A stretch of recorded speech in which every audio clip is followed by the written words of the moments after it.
Hey everyone, and welcome to another episode of Sunday Drive. Today we're going to be playing GTA 5, and we're going to be taking my Dominator out for a ride. It's not my favorite car, but it's easily got one of my favorite paint jobs with the blue, black, and it's nice. Today we're not going to be focusing so much on the driving in GTA. We're going to be focusing on the stories that I have to tell. I got two stories for you. They're pretty real, and I apologize if they get too real for you or become a bit of a bummer. I'm just trying to go for original content here and something new to you guys. The first story I'm going to tell you is about me and my buddy Cole, whose name I'm actually going to bleep. So my buddy Bleep and I went to go see some friends in high school. It was a weekend, but we met at the high school. And without incriminating myself or ruining any chance of future sponsors, we left that hangout in a state in which we should not drive, and we weren't drunk. So we took off on a little drive, on a road, pretty much just like this, an outback country road. It was linked around to the mills and stuff in our town. So it wasn't really ever driven unless it was between shifts or whatever. It's pretty unpopular, but there are a lot of big trucks and stuff, and the occasional car. As we were going for a drive, and we ended up going to a corner where there was like a left-hand turning lane kind of thing that goes off. And when we took it, didn't really see it as well. I guess he thought it was a turning lane to go somewhere else. I mean, he was out of it. We all were. And he turned into the opposite lane's turning lane from it and ended up on the wrong side of the road. And at the time, neither of us noticed it. It was probably a good 30 seconds before we ever did. And it wasn't until I looked down just to the side of the road, just out my window, that I see, holy shit, that's the little yellow line. That's supposed to be on the other side. And it takes me a bit, and I finally clue in, and I go, holy shit, we're on the wrong side of the fucking road. And he looks at me and he goes, what? I go, dude, we're on the wrong side of the road. The yellow line's there. He's like, what? No. Holy shit, yeah, dude, we're on the wrong side of the road. And he finally clues into it and quickly jerks back into the other lane, and that's a good thing he did, because there was a big median divider thing between the two lanes coming up ahead to protect it. And had we not done that in the nick of time, a couple seconds more down the road, when we were in the proper lane, there was a car going in the opposite lane towards us. Had we not switched lanes, we would have been stuck and would have either had to go up on a curb or up on someone's yard through a fence or hit that car.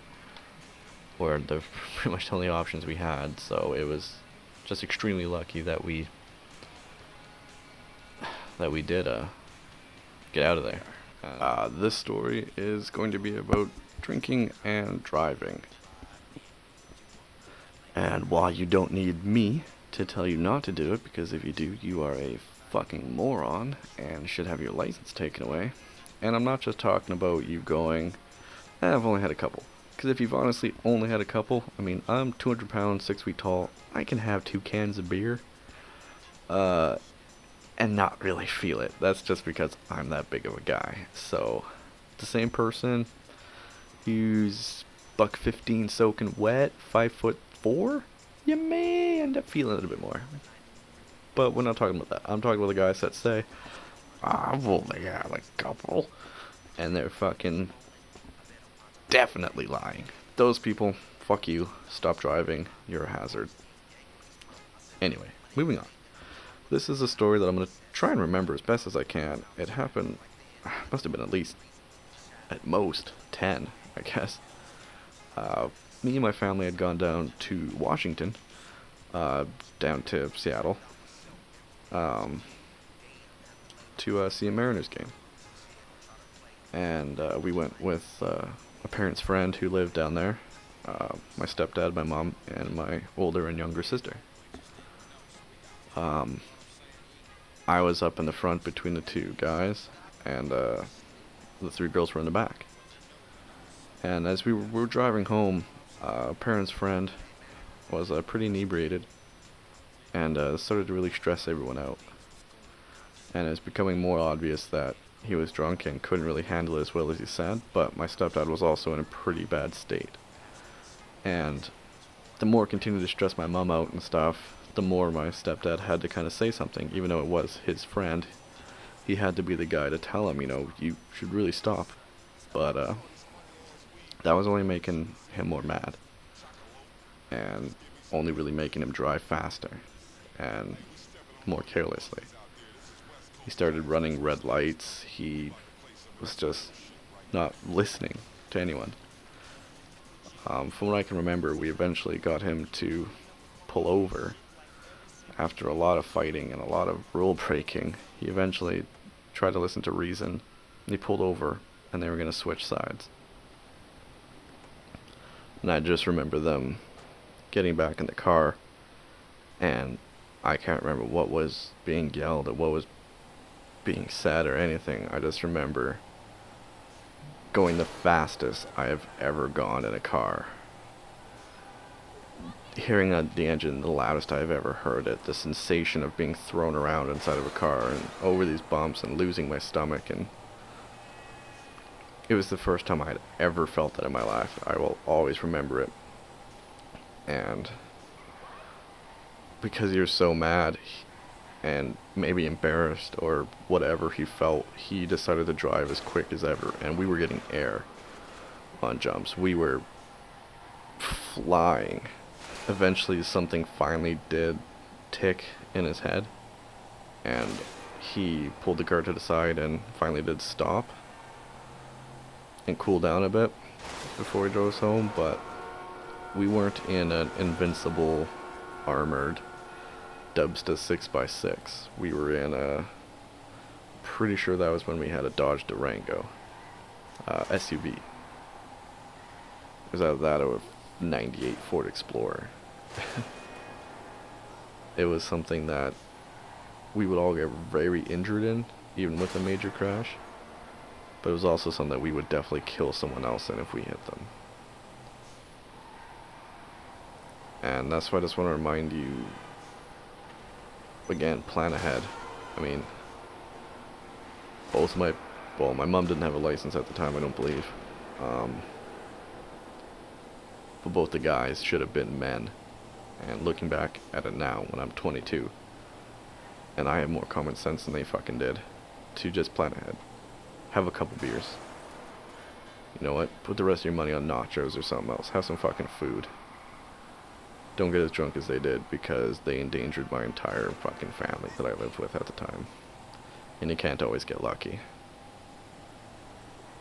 So, that's my message for this.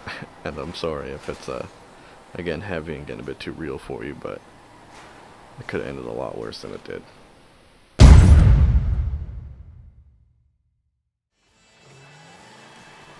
Alright, so here we are now. We're gonna take out one of my favorite cars that's in my garage. The first car we ever had in this game. Saber Turbo. And I say we, I mean me and my cousin, who started playing this as soon as online came out. And this was our baby. Our Cindy Lou, as we called her. The main point of this, I mean, I'm not trying to scare you guys out of driving or experiencing any of this that I've mentioned. But, I mean, just to be cautious, because if you're going to make stupid decisions like that, you're never going to get to go for a Sunday drive again. But by all means, enjoy every bit of it that you get. I mean, I know it sounds stupid, but, you know, going for a drive and just going for a cruise in this car that you have or your buddy has or whatever, it's a great experience. It's fun when you really just stop and enjoy it and go to these new places. And that's what I'm trying to do. That's the silver lining of this story, of these horrible 2 rain clouds that I've talked about, is that I lived to enjoy and drive my car today and save up for my dream car that I hope to have by next year if everything goes right in my life. So yeah, the rest of this is just going to be general gameplay that I'm going to narrate over. And I hope you guys enjoyed the stories. I hope it was good enough content for you. I know it's a risk getting real, not staying with hilarious, fun, super cool entertainer, screaming at your face fucking. But I'm gonna bleep that out because I shouldn't make fun of him. But I hope this was chill, and I hope you guys enjoyed the stories. I do have some fun stories and some great stupid stories that I'll tell another time. But for now, that was the main chunk of it. The Will Me Know episode next Sunday. I'm going on a vacation to a wedding with my girlfriend. I'll be gone till July 1st. But there will be an episode after that. Oh, I'm stupid. Why did I do that jump? But it will be after that, and content will be regular every Sunday. I'm going to try and start up a new show. It may not be as regular, but maybe just some general gameplay or things like that. So look forward to it. I'm really liking all the support and everything I'm getting, especially from joining Maker now. I'm partnered with RPM, which is a Maker Polaris kind of studio thing. And it's going really well. Getting a lot of support and more fans, which is what I really want. Look at that landing. So, enjoy. Cheers. And as usual, follow me out a bit.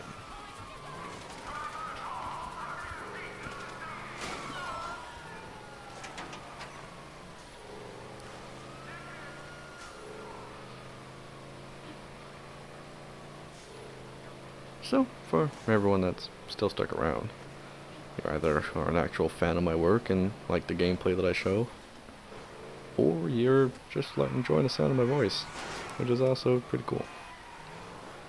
I tried to make this chase as entertaining as I could, as you can tell.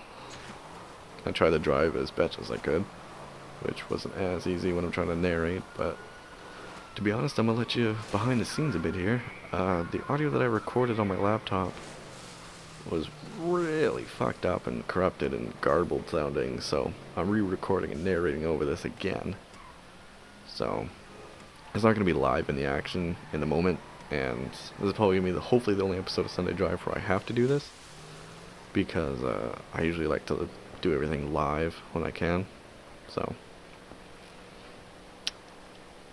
this is not a whole lot to narrate right now. I'm trying to escape the cops. I figured I almost lost him here, so I had to go take a major jump.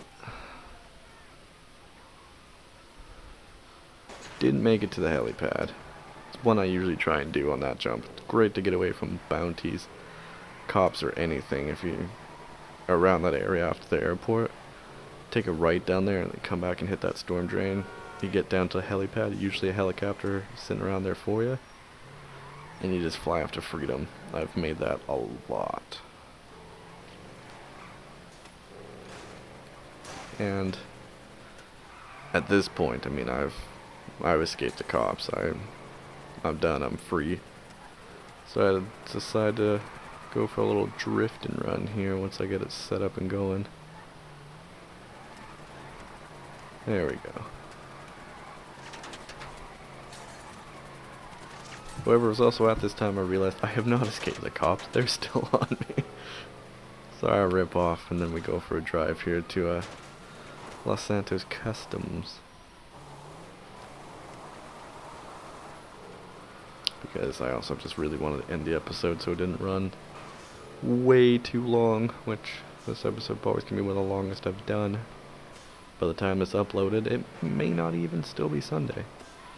I hope it will be. I really didn't want to ruin my streak at 3, which is always a problem.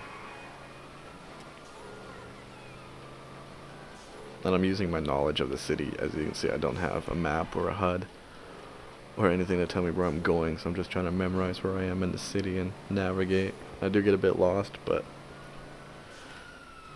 I hope I find it in the end. Ooh, suspense. I'm not telling you if I make it or not.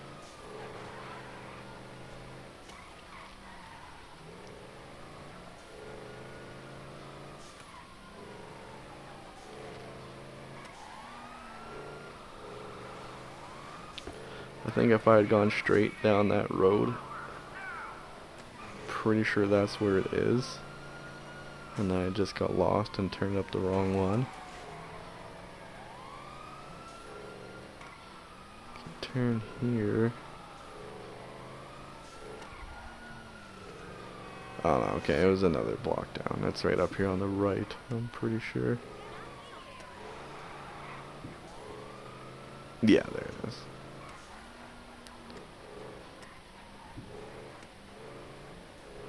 Maybe if I did, I don't know, but in the end, I make it to Los Santos Customs and escape the cops by memory. If you like seeing these cop chases, like, comment, and subscribe. Totally kidding. Leave a comment at least and just tell me if you do like them, because I do like trying to escape the cops, and I'll probably film them anyway to see how they do. But fucking GTA dollars.